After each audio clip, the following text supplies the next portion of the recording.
આપણે ગુજરાતીઓને ખાસ હવે સમજવું જોઈએ કે ગુજરાત રાજ્ય ડાયાબિટીસની અંદર, કેન્સરની અંદર, સાંધાના દુખાવાની અંદર, B12 ની ઉણપ જેવી સમસ્યામાં પહેલા નંબરે પહોંચ્યું છે. ત્યારે તમામ રાજ્યોનું એક ટ્રેડિશનલ ફૂડ છે.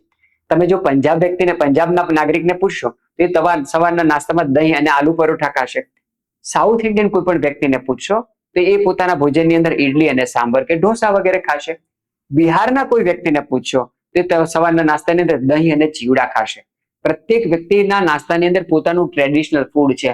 આપણું કોઈ ટ્રેડિશનલ ફૂડ ખરું? નહીં. ચા ને ભાખરી, ચા ને ભાખરી, ચા ને ભાખરી, ચા ને રોટલી, ચા ને ખાખરા, ચા ને ચવાણું, ચા ને ભૂસું.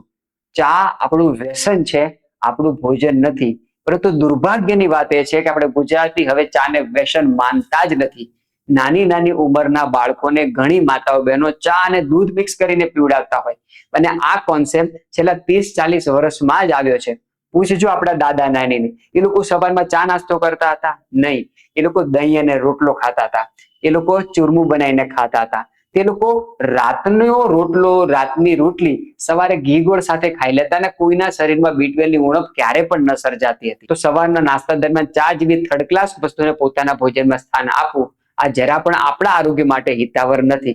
પ્રથમ તો આપણે એ સમજી લેવું જોઈએ કે ચા એ આપણું વ્યસન છે, આપણું ભોજન નથી.